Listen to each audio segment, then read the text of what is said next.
राज्य शासनानं बांधकाम कामगारांसाठी विविध योजना जाहीर केल्या आहेत, पण अधिकारी आणि कर्मचाऱ्यांच्या मनमानी कारभारामुळे या योजनांचा लाभ बांधकाम मजुरांपर्यंत पोहोचत नाही।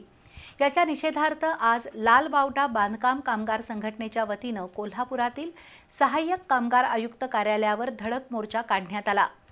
तळपत्या उन्हात निघालेल्या या मोर्चात 8 ते 10 हजार बांधकाम कामगार सहभागी झाले होते। लाल टोप्या आणि लाल निशाण हाती घेतल्यामुळे एक प्रकारे हा मोर्चा म्हणजे लाल वादळ ठरला। राज्यातील इमारत आणि इतर बांधकाम कामगार कल्याणकारी मंडळाच्या वतीनं अनेक योजना जाहीर झाल्या आहेत। बांधकाम कामगारांसाठी आरोग्य, शैक्षणिक, घरकुल, अपघाती विमा संरक्षण, पेन्शन अशा योजना जाहीर झाल्या असल्या तरी लाल फितीच्या कारभारामुळे या योजनांची योग्य प्रकारे अंमलबजावणी होत नाही।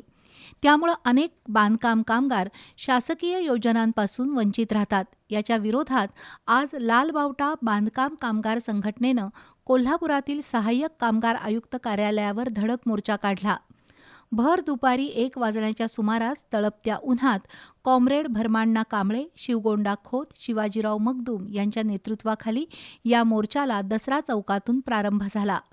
शहरातील प्रमुख मार्गावरून वाजत गाजत फिरून मोर्चा शाहूपुरीतील सहाय्यक कामगार आयुक्त कार्यालयावर पोहोचला।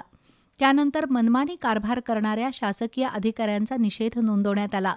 सर्वच वक्त्यांनी सरकारी बाबू आणि त्यांच्या खाबूगिरीबद्दल संताप व्यक्त केला।